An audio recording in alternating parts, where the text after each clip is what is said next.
نحمده ونصلي على رسوله الكريم أما بعد أعوذ بالله من الشيطان الرجيم بسم الله الرحمن الرحيم إن الدين عند الله الإسلام وقال الله تبارك وتعالى لقد كان لكم في رسول الله أسوة حسنة لمن كان يرجو الله واليوم الآخر وذكر الله كثيرا وقال الله تبارك وتعالى فلا تهنوا ولا تحزنوا وأنتم العالون إن كنتم مؤمنين وقال النبي صلى الله عليه وسلم الكيس من دان نفسه وعمل لما بعد الموت صدق الله العظيم وصدق رسوله النبي الكريم۔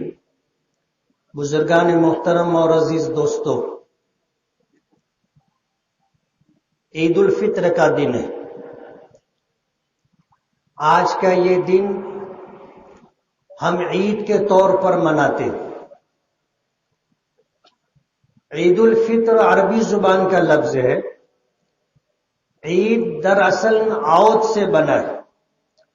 عید کے معنی آتے ہیں وہ خوشی جو بار بار پلٹ کر کے آتی رہے، اور فطر کہتے ہیں کسی چیز کو ختم کر دینا، کسی چیز کو توڑ دینا۔ عید الفطر کا مطلب یہ ہے کہ خوشی کا وہ دن جس دن رمضان بھر کے روزوں کا سلسلہ آ کر کے ختم ہو جاتا ہے۔ علماء سے آپ نے سنا ہوگا کہ رمضان کے ہر دن میں روزہ رکھنا فرض ہے، پھر وہ چاہے مرد ہو یا عورت ہو، شہر کا رہنے والا ہو، دیہات کا رہنے والا ہو، جوان ہو، بوڑھا ہو، سب کے لیے روزہ فرض ہے۔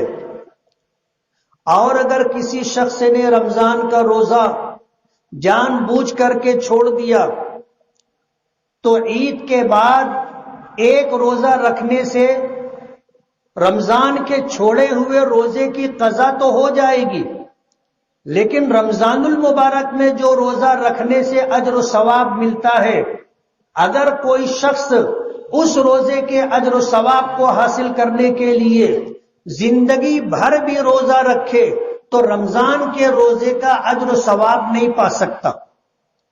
لیکن اس کے برعکس آپ دیکھو گے اللہ تعالیٰ نے عید کے دن روزہ رکھنے سے منع کیا ہے۔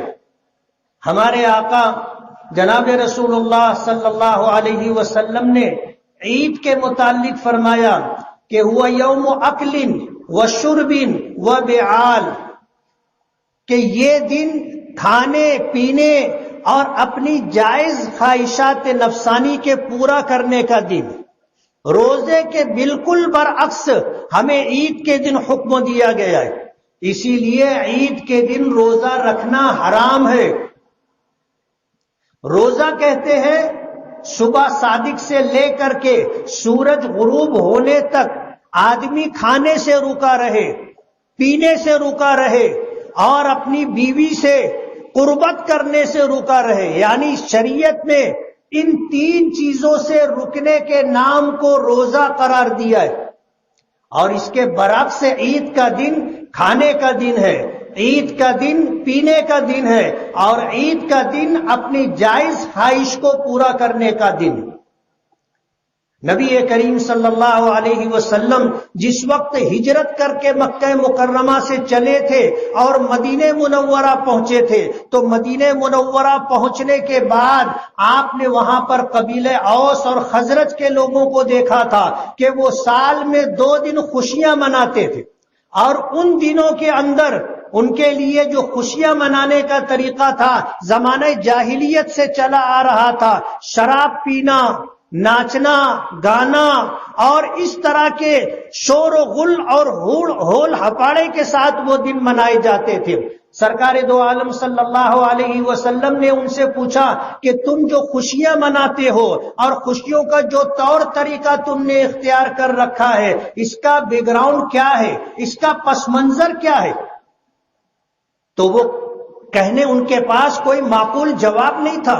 وہ کہنے لگے کہ ہم نے اپنے باپ دادا کے زمانے سے ان کو اسی طرح خوشیاں مناتے ہوئے دیکھا ہے، تو ہم بھی اسی طرح خوشیاں مناتے ہیں۔ نبی کریم صلی اللہ علیہ وسلم نے فرمایا کہ اللہ تعالیٰ نے تمہیں ان 2 دنوں کے بدلے دوسرے 2 دن خوشیوں کے عطا کیے۔ قد ابدلکم اللہ نے ان 2 دنوں کے بدلے تمہیں 2 دن عطا کیے ہیں، ایک عید الفطر ہے اور ایک عید الاضحیٰ ہے۔ آپ کو یاد ہوگا، اگر آپ نے تاریخ اسلام کو پڑھا ہوگا، پہلی عید جناب رسول اللہ صلی اللہ علیہ وسلم نے اور مسلمانوں نے منائی تھی تو وہ رمضان مکمل ہونے پر، اور یہ وہ رمضان تھا جس کی 17 تاریخ کو، یعنی 17 رمضان المبارک کو بدر کا معرکہ پیش آیا تھا۔ بدر کے معرکے کا مطلب یہ ہے کہ جب اللہ کے رسول اور صحابہ کرام مکے سے ہجرت کر کے اپنی جان، اپنا ایمان، اپنی عزت و آبرو بچا کر کے مدینہ آئے تھے تو مکے کے ظالم لوگوں نے مدینے پر چڑھائی کی تھی، اور 1000 افراد پر مشتمل لشکر لے کر کے جو ہر طریقے سے ہتھیار سے لیس تھے، انہوں نے مدینہ منورہ میں بدر کے مقام پر ایک مقابلہ ہوا تھا۔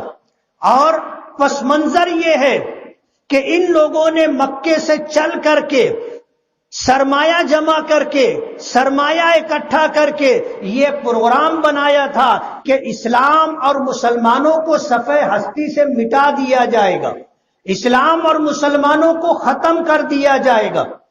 ایک لشکر لے کر کے مدینہ منورہ پہنچے تھے۔ اللہ کے رسول صلی اللہ علیہ وسلم اور مشرکین مکہ کے اس لشکر کا مقابلہ میدان بدر میں ہوا تھا۔ علماء نے لکھا ہے کہ یہ اللہ کے ماننے والے اور اللہ کے نہ ماننے والوں کے درمیان پہلی جنگ تھی۔ اللہ کے ماننے والے اور اللہ کے نہ ماننے والوں کے درمیان بدر کی جنگ پہلی جنگ تھی۔ ایک طرف 313 مسلمان تھے جن میں صرف 70 لوگوں کے پاس تلواریں تھیں، اور مشرکین مکہ جو اللہ کو نہ ماننے والے لوگ تھے ان کے پاس 1000 جنگجو تھے اور ہر طرح ہتھیار سے لیس تھے۔ نبی کریم صلی اللہ علیہ وسلم نے صحابہ کرام کی صف لگائی، اور صف بندی کرنے کے بعد آپ پیچھے ہٹے اور زمین پر آپ نے سجدہ کیا، مٹی پر آپ نے سجدہ کیا، اور اللہ کی بارگاہ میں یہ بات رکھی کہ یہ 313 جنہیں میں نے اپنا خون جگر دے کر کے پالا ہے، یہ وہ بوٹے ہیں جنہیں خون جگر دے کر کے پالا ہے۔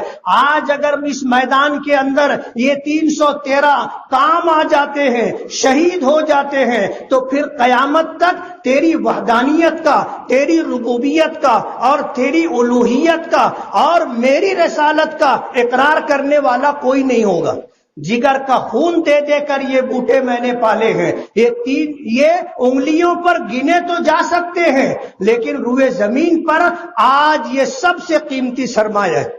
قرآن کریم میں آتا ہے اللہ پاک نے مدد نازل کی فرشتوں کی شکل میں، اور یہ 313 نہتے خالی ہاتھ اللہ نے ان کو فتح عطا فرمائی، اور 1000 ایسے افراد پر جو جنگجو تھے اور جن کے پاس ہر طرح کا ہتھیار تھا، اللہ نے فتح عطا فرمائی۔ اللہ کے رسول صلی اللہ علیہ وسلم رمضان بھر روزہ رکھ کر کے اور بدر کے میدان میں حق اور باطل کا مقابلہ ہوا۔ اللہ کو ماننے والے اور نہ ماننے والوں کے درمیان پہلی معرکہ آرائی تھی۔ اللہ نے اپنے ماننے والوں کو فتح عطا فرمائی۔ نبی کریم صلی اللہ علیہ وسلم جب مدینہ منورہ پہنچے، رمضان المبارک ختم ہوا، آپ نے پہلی عید منائی تھی۔ یہ ہماری عید الفطر کا بیک گراؤنڈ ہے، یہ ایک پس منظر ہے۔ یہ عید ہر سال آتی ہے۔ عید کے معنی ہی اس خوشی کے ہیں جو بار بار پلٹ کر کے آئے۔ عید نئے کپڑے پہننے کا نام نہیں ہے، عید اچھے کھانوں کا نام نہیں ہے، عید سیر و تفریح کا نام نہیں ہے۔ ابھی آپ نے ایک ذمہ داری پوری کی کہ جب آپ اپنے گھر سے نکلے تو آپ اپنی زبان سے آہستہ آہستہ اللہ اکبر لا الہ الا اللہ واللہ اکبر وللہ الحمد پڑھتے ہوئے آپ آئے. آپ نے اللہ کی کبریائی بیان کی کہ اللہ سب سے بڑا ہے، اللہ سب سے بڑا ہے، اللہ کے سوا کوئی عبادت کے لائق نہیں ہے، اللہ کے سوا کوئی پوجے جانے کے لائق نہیں ہے. واللہ اکبر وللہ الحمد، سب سے بڑی ذات اللہ کی ہے اور تمام تر تعریفیں اللہ ہی کے لیے. یہ تکبیر تشریق ہے. ہم گھر سے نکلیں تو عیدگاہ آنے تک ہمیں اس کے پڑھنے کا حکم دیا گیا ہے. ہمیں نعرہ لگانے کا حکم نہیں دیا گیا، چلا کر کے پڑھنے کا حکم نہیں دیا گیا. ہمیں حکم دیا گیا اپنے گھر سے نکلو، آپ اپنی زبان سے اللہ کی کبریائی، اللہ کی حمد اور تعریف، اس کی وحدانیت کے بول بولتے ہوئے آؤ. آپس میں بات بھی مت کرو، خاموشی کے ساتھ سر جھکا کر کے آپ چلتے ہوئے اللہ کا ذکر کرتے ہوئے آؤ، اور ایک راستے سے آؤ اور عید کی نماز پڑھ کر کے دوسرے راستے سے واپس جاؤ. یہ حکم ہمیں دیا گیا.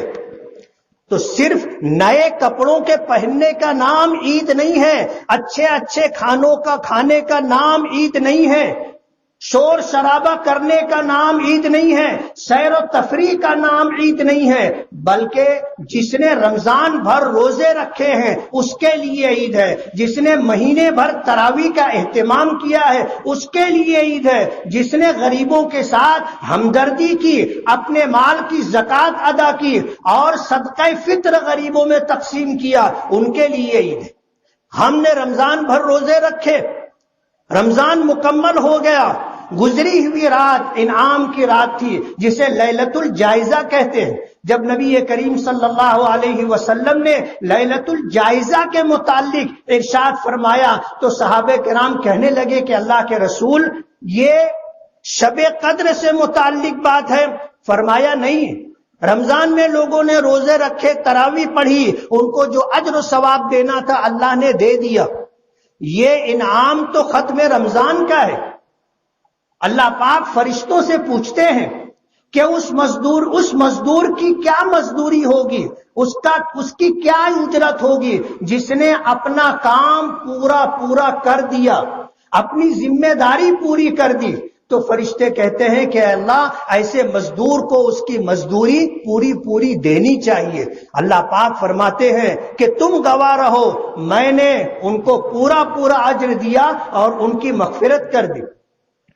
رات گزرتی ہے اور پھر جب صبح ہوتی ہے، حدیث پاک میں آتا ہے کہ گلی کے ہر کونے پر اللہ کی وہ مخلوق جو نورانی مخلوق ہے، فرشتے ہر نکڑ پر کھڑے ہو کر کے اعلان کرتے ہیں کہ چلو اس کریم رب کی بارگاہ کی طرف جس کے خزانے لامحدود ہیں، چلو اس کریم رب کی بارگاہ کی طرف جس سے مانگنے والے کبھی محروم نہیں رہتے.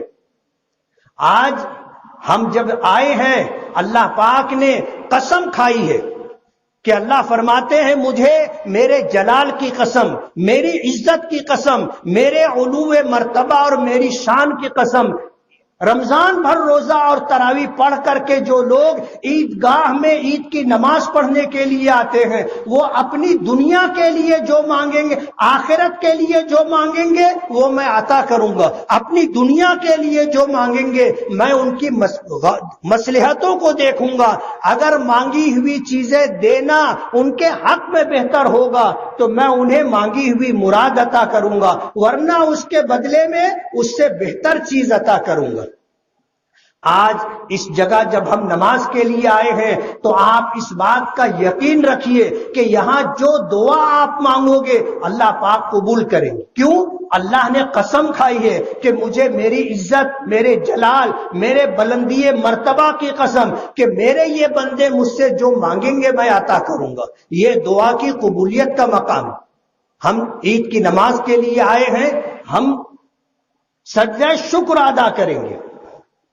ہم سجدہ شکر ادا کریں گے، 2 رکعت نماز عید الفطر کی ادا کریں گے، اللہ کی بارگاہ میں اپنی پیشانی زمین پر ٹیکیں گے، اپنی بندگی کا، اپنی عاجزی کا ہم اقرار اور اعتراف کریں گے، اللہ اس پر ہمیں نوازیں گے۔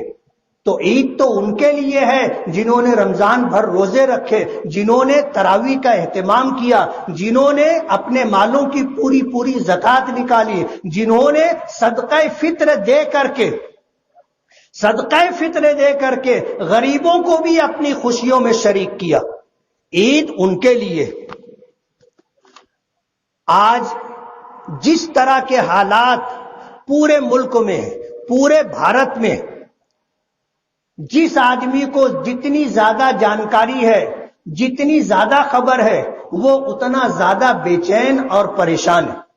میں آپ کو یہ بتانا چاہتا ہوں کہ ہمارا یہ بھارت دیش 1947 میں آزاد ہوا، اور اس دیش کی آزادی کے لیے ہمارے پرکھوں نے، ہمارے بزرگوں نے، ہمارے علماء نے اور اولیاء کرام نے مستقل جان و مال کی قربانی دی اور بھارت دیش کو آزادی دلائی۔ اس دیش کی آزادی میں ہمارا پورا حصہ ہے، ہمارا بلیدان ہے۔ ہم نے جان کی، مال کی قربانی دے کر کے اس دیش کی آزادی کے لیے برادران وطن کے شانہ بشانہ رہ کر کے ہم نے اس دیش کو آزادی دلائی ہے۔ اس دیش کے لیے ایک قانون بنایا گیا ہے۔ ڈاکٹر بابا صاحب امبیڈکر کی صدارت میں 200 سے زائد افراد پر مشتمل ایک کمیٹی تھی، جس میں جمعیت علماء کے ذمہ داران بھی تھے، اور اس کمیٹی نے ہمارے اس دیش بھارت کے لیے ایک سنویدھان دیا ہے، ایک قانون اور دستور دیا ہے۔ یہ دیش قانون کے مطابق چلے گا، ہمارا یہ بھارت دیش سنویدھان کے مطابق چلے گا۔ ہم نے اس دیش کی آزادی کے بعد، کمیٹی بننے کے بعد، کمیٹی نے جو قانون دیا اس قانون کو ماننا ہم نے اپنے اوپر لازم کیا ہے۔ ہم قانون کبھی ہاتھ میں نہیں لیتے، اور قانون سے باہر جا کر کے ہم کوئی کام نہیں کرنا چاہتے۔ ہم چاہتے ہیں کہ قانون کے دائرے میں رہ کر کے ہم لوگ ہندوستان کے اندر آزادی کے ساتھ زندگی گزارے۔ جن کو بھارت چھوڑنا تھا وہ بھارت چھوڑ کر کے پاکستان چلے گئے۔ ہمارے بزرگوں نے، ہمارے باپ دادا نے پاکستان جانا قبول نہیں کیا۔ انہوں نے یہ فیصلہ کیا کہ ہم یہیں رہیں گے۔ جس دیش کی آزادی کے لیے ہم نے قربانیاں دی ہیں، ہم اس دیش کو چھوڑ کر کے نہیں جا سکتے۔ جمعیت علماء کے صدر محترم حضرت مولانا ابوالکلام آزاد صاحب نے جامع مسجد دلی کی سیڑھیوں پر کھڑے ہو کر کے جانے والوں کو آواز دی تھی، تم کہاں جا رہے ہو؟ تم کہاں جا رہے ہو؟ اس زمین کو چھوڑ کر کے جا رہے ہو جہاں تمہارے باپ دادا دفن ہے۔ تم اب اس سرزمین کو چھوڑ کر کے جا کر کے کہاں تمہیں پناہ ملے گی؟ ہندوستان میں رہنا جمعیت علماء کا فیصلہ تھا، اور جمعیت علماء کی آواز پر دیش بھر میں، پورے بھارت میں لوگوں نے یہاں رہنا پسند کیا۔ ہندوستان میں رہنا ہماری مجبوری نہیں تھی، ہندوستان میں رہنا ہماری چاہت تھی، ہمارے بزرگوں کی پسند تھی، اور ہمارے آباء و اجداد کا فیصلہ تھا۔ ہم نے ہندوستان میں رہنا پسند کیا ہے، اور ہندوستان میں رہنا ہماری چاہت اور مرضی ہے، مجبوری نہیں ہے۔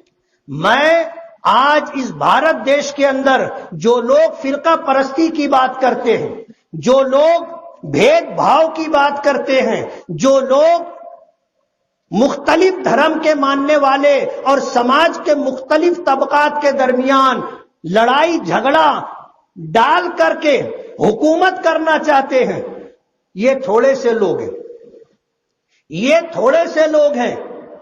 آپ کو ہمت سے کام لینا ہے، گھبرانے کی ضرورت نہیں ہے، ڈرنے کی ضرورت نہیں ہے۔ اس ملک میں ہماری تعداد کروڑوں میں ہے، کروڑوں میں ہماری تعداد ہے۔ ہم اس ملک میں 25 کروڑ کے قریب لوگ ہیں، اس سے زیادہ بھی ہو سکتے ہیں۔ وہ لوگ جو اسلام کو نشانہ بنا رہے ہیں، جو مسلمانوں کو نشانہ بنا رہے ہیں، میں بہت صفائی کے ساتھ کہنا چاہتا ہوں دو بات، کان کھول کر کے سن لو اور اس بات کو سمجھ لو، ہم ہندوستان چھوڑ کر جانے والے لوگ نہیں ہیں۔ دو بات آپ سمجھ لو، نہ ہم اپنا دین دھرم چھوڑ سکتے ہیں اور نہ ہم ہندوستان چھوڑ سکتے ہیں۔ اگر کسی کے ذہن میں یہ بات ہوگی کہ مسلمان ڈر جائے گا، حالات سے گھبرا جائے گا، بات ایسی نہیں ہے۔ ہمارے بزرگوں نے ہمیں گائیڈ لائن دی ہے کہ جمہوری دائرہ کار میں رہتے ہوئے، قانون اور سنویدھان کی پاسداری کرتے ہوئے ہمیں صبر اور ہمت سے کام لینا ہے، گھبرانے کی بات نہیں ہے۔ 25 کروڑ لوگوں کو ختم کرنا کوئی منہ کا کھیل نہیں ہے، آپ کو بالکل گھبرانے کی ضرورت نہیں ہے۔ پورے بھارت کے اندر 25 کروڑ لوگوں میں سے 10-20 لوگوں کو اگر موب لنچنگ کا نشانہ بنا کر کے وہ ویڈیو اگر سازش اور پلاننگ کے تحت وائرل کی جاتی ہے تو آپ کو اس کو وائرل کرنے میں حصہ نہیں لینا ہے، آپ کے پاس آئے آپ اسے ڈیلیٹ کرو، گھبرانے کی بات نہیں ہے۔ ہم کبھی مرنے سے نہیں ڈرتے، ہمارا ایمان ہے، ہمارا ایمان ہے۔ ہم جس مذہب کو مانتے ہیں یہ مذہب اسلام صرف ہمارا نہیں ہے، بلکہ یہ اسلام آیا پوری دنیا کے انسانوں کے لیے۔ ہمارے آقا سرکار دو عالم صلی اللہ علیہ وسلم نبی رحمت بن کر کے آئے پوری دنیا کے انسانوں کے لیے۔ قرآن کریم جو آپ پر نازل ہوا اللہ کا کلام ہے، یہ مسلمانوں کے لیے نہیں، صرف مسلمانوں کے لیے نہیں، پوری دنیا کے انسانوں کے لیے۔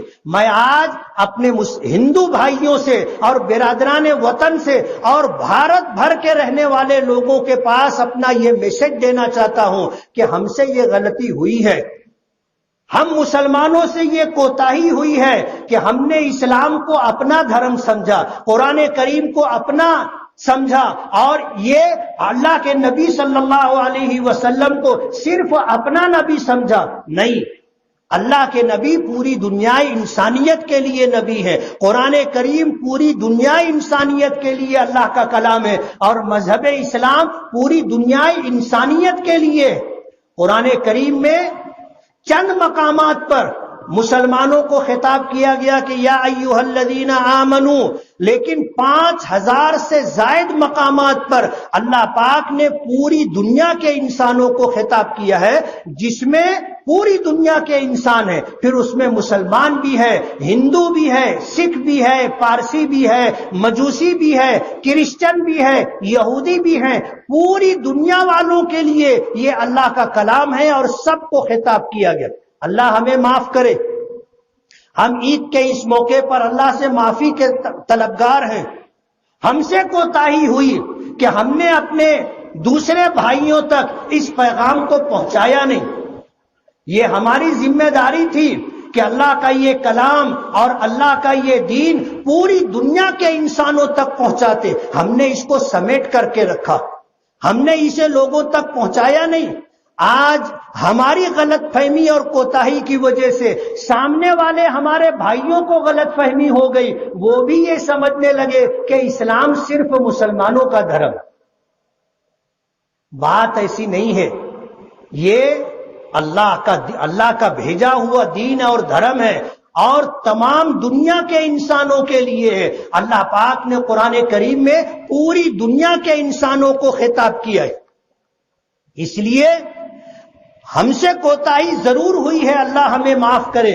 ہم برادران وطن کو اس بات کی دعوت دیتے ہیں کہ آپ قرآن کریم کو پڑھیے، آپ کو پڑھ کر کے اندازہ ہوگا کہ یہ کتاب آپ کے لیے، آپ پڑھو گے تو آپ کو اس بات کا احساس ہوگا کہ یہ دھرم آپ کے لیے، یہ دنیا بھر کے انسانوں کو سیدھی راہ بتانے کے لیے دین آیا ہے۔ یہ قرآن کریم پوری دنیا کے انسانوں کو اچھا راستہ بتانے کے لیے آیا ہے۔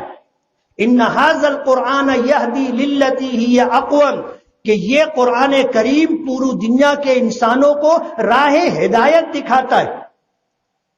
اس لیے قرآن کریم نے کہا ہے کہ فَلَا تَهِنُوا وَلَا تَحْزَنُوا وَأَنْتُمُ الْأَعْلَوْنَ إِن كُنتُم مُؤْمِنِينَ، تم گھبراؤ مت، تم خوفزدہ مت ہو، تم ہی غالب رہو گے اگر تم اللہ کو مان کر کے زندگی گزارو گے۔ تین چیزیں آپ کو سمجھ لینا چاہیے۔ یہ دنیا دارالاسباب ہے، اور اس دارالاسباب میں رہتے ہوئے آپ کو کامیابی کے لیے اپنے دین کی پاسداری کرنی ہوگی۔ مذہب اسلام نے آپ کو جو احکامات دیے ہیں ان کی تابع داری کرنی ہوگی، 5 وقتہ نمازوں کا اہتمام کرنا ہوگا، آپ کو رمضان کے روزے رکھنا ہوں گے، آپ کو اپنے مالوں کی زکوٰۃ دینی ہوگی، اللہ نے حج فرض کیا تو آپ کو حج کرنا ہوگا۔ قرآن کریم اور نبی کریم صلی اللہ علیہ وسلم کے ارشادات اور احکامات کو اپنی زندگی میں جگہ دینی ہوگی۔ عبادات سے زیادہ آپ کو اپنے اخلاق پر توجہ دینی ہوگی، گالی گلوچ سے اپنے آپ کو بچانا ہوگا، جھوٹ سے اپنے آپ کو بچانا ہوگا، دھوکے بازی سے اپنے آپ کو بچانا ہوگا، بے ایمانی سے اپنے آپ کو بچانا ہوگا، اپنی زبان سے، اپنے ہاتھ سے کسی کو تکلیف نہ ہو، یہ اس بات کا اپنے آپ کو پابند کرنا ہوگا۔ اللہ کے رسول صلی اللہ علیہ وسلم نے فرمایا المسلم من سلمہ الناس، مسلمان وہ ہوتا ہے جس کی زبان سے، جس کے ہاتھ سے دنیا بھر کے انسان محفوظ ہوں، وہ شخص مسلمان ہے۔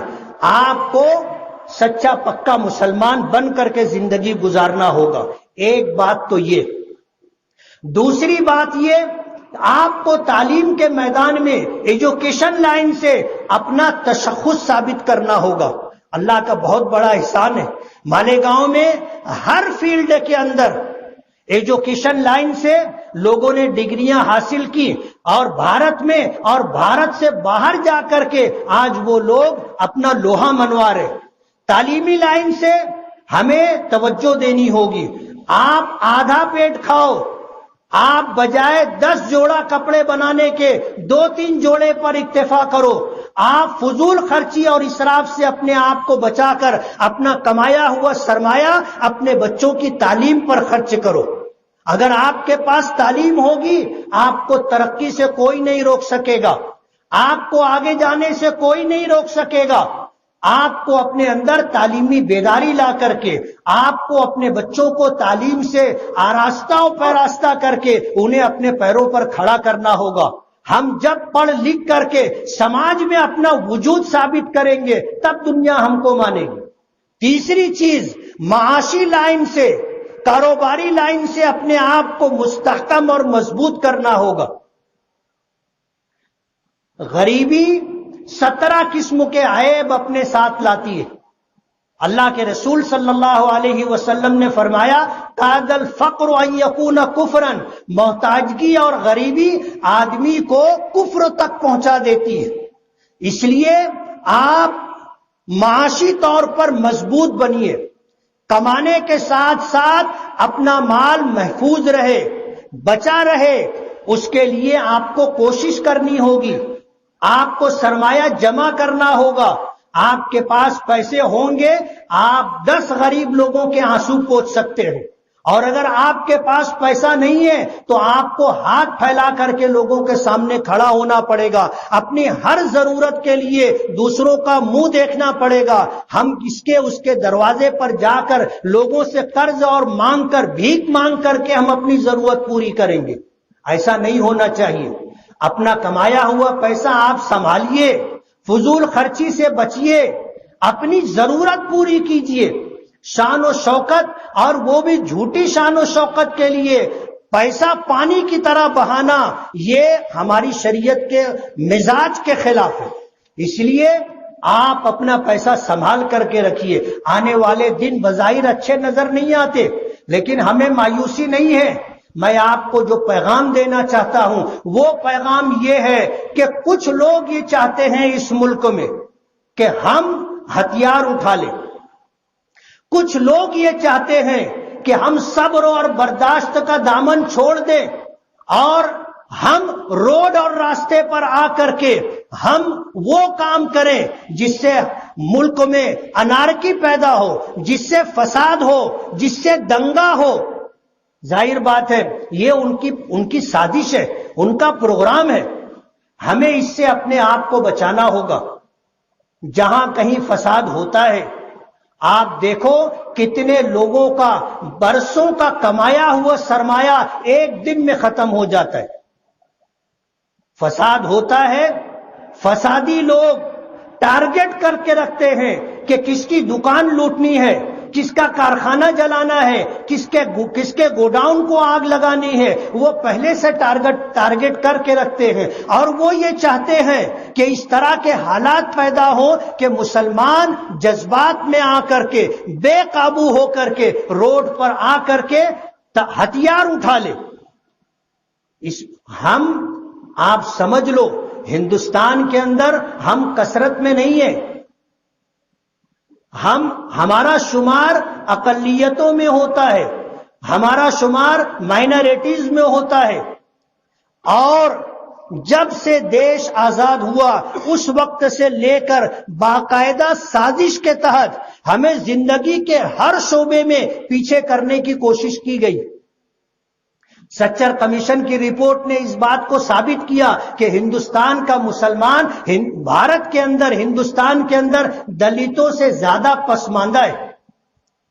سچر کمیشن کی رپورٹ زندگی کے تمام شعبوں کا ملک بھر میں دورہ کر کے جو رپورٹ انہوں نے تیار کی اور پیش کی وہ یہ ہے کہ ہندوستان میں مسلمان دلتوں سے زیادہ پسماندہ ہے.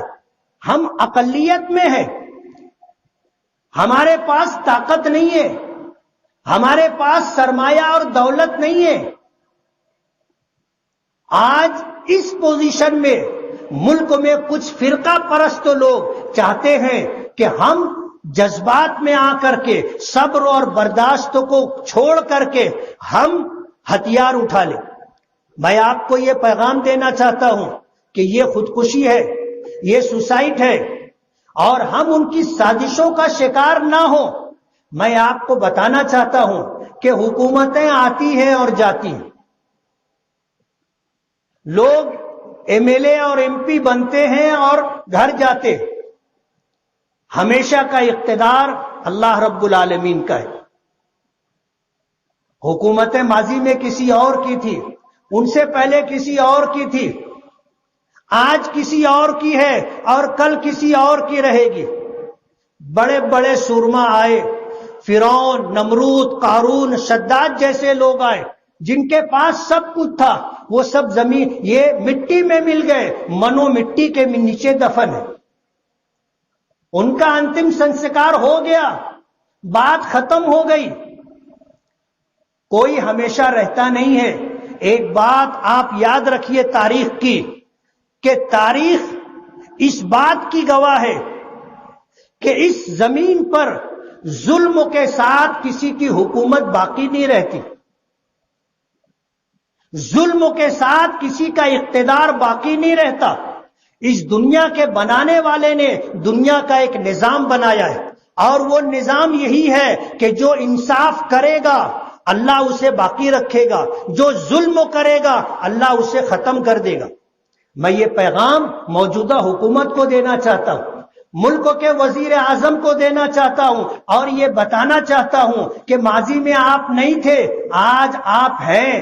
تو آپ کسی ایک سیاسی پارٹی کے نہیں ہیں، آپ پورے بھارت دیش کے واسیوں کے آپ پرائم منسٹر ہیں. آپ صرف ہندوؤں کے پرائم منسٹر نہیں ہیں، آپ صرف اپنی پارٹی کے ماننے والوں کے پرائم منسٹر نہیں ہیں، پورے دیش بھارت کے واسیوں کے آپ پرائم منسٹر ہیں. آپ کو راج دھرم نبھانا ہوگا. راج دھرم سمجھتے ہو؟ ایک شخص اگر اقتدار میں ہے اس کی ذمہ داری ہوتی ہے کہ پورے ملک کے لوگوں کو انصاف ملے، پورے ملک میں بسنے والے لوگوں کی جان، مال، عزت و آبرو محفوظ رہے. اقتدار آتا ہے جاتا ہے، کل کون رہے گا کسی کو پتا نہیں ہے. کسی شاعر نے کہا ہے نا کہ جو آج صاحب مسند ہے کل نہیں ہوں گے. جو آج کرسیوں پر بیٹھے ہیں، جو آج تخت پر بیٹھے ہیں، جو آج مسند نشیں ہیں، شاعر نے کہا ہے کہ جو آج صاحب مسند ہیں کل نہیں ہوں گے. کرایہ دار ہے، ذاتی مکان تھوڑی ہے. آپ دیکھ لو جن کو بنگلے اور کوٹھی ملتی ہے کب تک؟ جب تک کرسی ہے. جب کرسی گئی، ان کا اقتدار گیا تو ان کا سامان اٹھا کر بنگلے کے باہر پھینک دیا جاتا ہے. 2-4 دن پہلے اخبار میں آیا کہ سرکاروں نے لوگوں کو بنگلے دیے تھے، اب سرکار نے ہی بنگلے سے سامان نکال کر کے ان کو روڈ پر کر دیا. کرایہ دار ہیں، ذاتی مکان تھوڑی ہے. آنے جانے والے لوگ ہیں. اس لیے آج جو صاحب مسند ہے کل نہیں ہوں گے. کرایہ دار ہیں، ذاتی مکان تھوڑی ہے. آج جو لوگ ہیں وہ اس بات کو سمجھ لے. نوشتہ دیوار پر لکھی ہوئی تحریر ہوتی ہے، دیوار پر لکھی ہوئی تحریر اور بات ہوتی ہے، پڑھ لیں. آپ کی جگہ کل کوئی اور تھا، آج آپ ہیں، کل آپ کی جگہ کوئی اور ہوگا. آپ ہمیشہ نہیں رہیں گے. لیکن یہ بات آپ اچھی طرح سمجھ لیجئے، اچھی طرح سمجھ لیجئے کہ یہاں رہنے والے اقلیتوں کے ساتھ آپ کو انصاف کرنا ہوگا. آپ اگر انصاف کریں گے اوپر والا آپ کو باقی رکھے گا. اور اگر آپ نے ظلم کیا، اس کا قانون ہے. اس دنیا کی تاریخ اٹھا کر کے آپ دیکھ لے کہ جنہوں نے ظلم کیا اللہ نے انہیں صفحے ہستی سے مٹا دیا. اور دنیا ظالم کو یاد نہیں رکھتی، دنیا ان کو یاد رکھتی ہے جو اس روئے زمین پر رہتے ہوئے اللہ کے بندوں کے لیے، اللہ کی مخلوق کے لیے نفع رساں رہے، لوگوں کے لیے بھلائی کا کام کیا. اللہ نے اقتدار دیا تو اقتدار میں رہتے ہوئے انہوں نے انصاف کو قائم کیا. آج یہ آنے جانے والے لوگ کیا کر رہے ہیں آپ دیکھ لیجئے. لیکن میں آپ کو اس بات کا اطمینان دلاتا ہوں، آج بھی آنے جانے والے لوگوں کو چھوڑ کر کے جو لوگ دیش چلاتے ہیں، جو آفیسران ہیں، جو ایجنسیوں میں، خفیہ ایجنسیوں میں ہے، جو ڈپارٹمنٹ میں ہے، ان میں اکثریت آج بھی سیکولر مزاج لوگوں کی. آپ کو مایوس ہونے کی ضرورت نہیں ہے. ایجنسیوں میں ایسے آفیسران ہیں جو دیش کے ہمدرد ہیں اور خیرخواہ ہیں، جو ملک کے حکمرانوں کو، پرائم منسٹر کو اور اسی طرح وزیروں کو جو رپورٹ دیتے ہیں وہ یہی رپورٹ دی جاتی ہے کہ آپ جو کر رہے ہیں یہ برابر نہیں ہے، اس سے دیش کا کوئی نفع نہیں ہے، نقصان ہے. ابھی آپ نے 2 دن پہلے انقلاب اخبار میں اداریہ آپ نے پڑھا ہوگا کہ سپریم کورٹ کے چیف جسٹس رامنا نے تمام ججوں کے سامنے جو بات رکھی، آفیسروں کے سامنے پرائم منسٹر کی موجودگی میں جو بات رکھی وہ یہی تھی کہ اگر ڈپارٹمنٹ کے لوگ، ایجنسیوں کے لوگ اور کرسیوں پر بیٹھے ہوئے ذمہ داران اور وزراء اگر انصاف کریں گے عدالت کا بوجھ کم ہو جائے گا. آج جو عدالت پر اتنا بوجھ ہے کہ آج مقدمات لاکھوں کی تعداد میں پینڈنگ ہے، یہ آدھے سے زیادہ ختم ہو جائیں گے. ہمیں پتا ہے ڈپارٹمنٹ میں کچھ کالی بھیڑ بھی ہے، کچھ ظالم مزاج کے لوگ بھی ہیں جن کی وجہ سے پورا ڈپارٹمنٹ بدنام ہوتا ہے. میں مالیگاؤں کے 10 واقعات آپ کو بتا سکتا ہوں کہ ایک بے گناہ شخص کو صرف اپنے مفاد کے لیے کسی نے آپ کو جو ہے آنکھ بند کرنے کے لیے آپ کی خدمت کر دی. آپ نے ایک بے گناہ کو اٹھا کر کے 302 کی قلم لگا کر کے جیل کی سلاخوں کے پیچھے ڈال دیا. یہ ظلم ہے، یہ ظلم ہے اور اس کا بھگتان آپ کو بھگتنا ہی پڑے گا. اوپر والا آپ کو چین اور سکون سے نہیں رہنے دے گا. جو لوگ اللہ کے بندوں کے ساتھ ظلم کرتے ہیں قدرت ان کو کبھی معاف نہیں کرتی. کچھ لوگ ہیں جو اپنے مفاد کے لیے اس طرح کی حرکت کرتے ہیں اور وہ اس بات کو سن لے اور سمجھ لے کہ سماج بیدار ہے، سماج میں پڑھے لکھے لوگ، سنجیدہ لوگ اس بات کو سمجھتے ہیں کہ کیا اچھا ہو رہا ہے، کیا غلط ہو رہا ہے۔ آپ ایسا مت سمجھیں کہ کسی کو پتا نہیں ہے، لوگ سمجھتے نہیں ہیں۔ نہیں صاحب، سب کو سب سمجھتا ہے، سب کو سب سمجھتا ہے۔ آپ کیا کر رہے ہیں سب کو اس بات کی خبر ہے اور پتہ ہے۔ اس لیے آپ کو انصاف قائم کرنا ہوگا۔ مالیگاؤں شہر 2001 کے بعد ترقی کے راستے پر آیا، لوگوں سے دیکھا نہیں گیا۔ 2006 کا بلاسٹ ہوا، 2008 کا بلاسٹ ہوا، ہمارے اس شہر کو پیچھے رکھنے کی کوشش کی جا رہی ہے۔ میں یہ بتانا چاہتا ہوں کہ اس دیش میں آپ کو اگر اوپر والے نے ذمہ داری دی ہے، آپ کو انصاف کرنا ہوگا۔ آپ ظلم کر کے اپنے آپ کو اور اپنے پریوار کو مصیبت میں ڈال رہے ہیں۔ یہ دنیا ہے، جیسا بو ویسا کاٹنا پڑے گا۔ آپ جو کرو گے اس کو آپ ہی کو واپس، ہر نیکی پلٹ کر کے آتی ہے، ہر گناہ ہر جرم پلٹ کر کے آتا ہے، آپ بچ نہیں سکتے۔ آج مالیگاؤں شہر کے اندر جتنے دارو کے اڈے چل رہے ہیں، جتنے جوئے کے اڈے چل رہے ہیں، میں بہت صفائی کے ساتھ کہنا چاہتا ہوں کہ ڈپارٹمنٹ جان بوجھ کر کے آنکھ بند کر کے رکھا ہے، اس کی وجہ سے یہ سب پھل پھول رہے۔ ہم نے کبھی کسی کے خون سے کسی کی جان نہیں لی، ہم نے کبھی کسی کا کاروبار نہیں چھینا، ہم نے کبھی کسی کا دھندا نہیں چھینا۔ جو لوگ آج ہمارے شہر کے اندر لوگوں کے خون سے ہاتھ رنگ رہے ہیں اور لوگوں کا کاروبار چھین رہے ہیں اور 2 نمبر کا کام کر رہے ہیں، اور اگر ان کی آپ مدد کر رہے ہو تو اس ملک کے لیے، ہمارے شہر کے لیے آپ کا یہ عمل اچھا نہیں ہے۔ ہم تو بھگتیں گے لیکن آپ کو بھی بھگتنا ہوگا۔ میں آپ کو یہ پیغام دینا چاہتا ہوں، یہ شہر آپ کا ہے، اس شہر کے لیے آپ کو بیدار ہونا پڑے گا۔ اس شہر کی ترقی کے لیے آپ کو جو ہے سوچ سمجھ کر کے قدم اٹھانا ہوگا۔ ایک دنگا ہوتا ہے، آدمی کافی پیچھے چلا جاتا ہے، پورا شہر 10-20 سال پیچھے چلا جاتا ہے۔ آپ یہ سمجھ لیجئے کہ جو لوگ اس شہر کو آگ میں جھونکنا چاہتے ہیں، 12 نومبر کا جو معاملہ تھا کیا ہے وہ آپ کو پتا ہے، اور ہمارے جن سادہ دل بھائیوں کو اکسا کر کے روڈ پر لا کر کے جو حرکت کی گئی ہے وہ ایک پلاننگ کا حصہ ہے۔ میں تفصیل میں جانا نہیں چاہتا، لیکن آپ کو یہ بتانا چاہتا ہوں کہ کوئی بھی ایرا غیرہ آئے اور آپ کے جذبات سے کھیل کر کے آپ کو روڈ پر لے کر کے آئے، آپ کو اپنا نفع اور نقصان سمجھنا چاہیے۔ آپ شہر کے ایک ذمہ دار فرد ہیں، آپ کو اس بات کا علم ہونا چاہیے کہ اس شہر کے لیے کیا بہتر ہے اور اس شہر کے لیے کیا نقصان دہ۔ پولیس ڈپارٹمنٹ کا جو معاملہ رہا، پورا شہر اس بات کو سمجھتا ہے کہ جو ہوا ہے ڈپارٹمنٹ کی طرف سے اچھا نہیں ہوا۔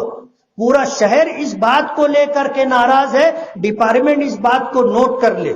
دوسری بات، جتنے لوگ گرفتار تھے، جمعیت علماء نے اپنی ذمہ داری محسوس کرتے ہوئے سب سے پہلے اعلان کیا تھا، اور ہمارے جنرل سیکریٹری عبد المالک بکرا ناسک جا کر کے جیل میں تمام قیدیوں سے وکالت نامے پر دستخط لے کر کے آئے تھے۔ جمعیت علماء مہاراشٹر پورے ہندوستان میں مظلوموں کا، بے گناہ لوگوں کا مقدمہ لڑتی ہے۔ ہم نے اعلان کیا تھا کہ ان کا مقدمہ ہم لڑیں گے، لیکن ایک سازش کے تحت جمعیت کے دفتر پر لوگوں کو بھیجا گیا۔ لوگوں نے آ کر کے کہا کہ ہمارے گھر کا جو فرد گرفتار ہے آپ اس کا کیس نہ لڑیں، ان کا وکالت نامہ واپس دے دیں۔ کچھ لوگوں نے جمعیت دفتر پر آ کر کے سخت سست الفاظ میں بات کی، گالی گلوچ کی، تو جمعیت نے، جو آدمی نہیں چاہتے کہ جمعیت ان کا مقدمہ لڑے، ہم نے ان کے سارے کاغذات واپس کر دیے۔ ان کے پیچھے کون لوگ ہیں اور کیوں ایسا انہوں نے کروایا،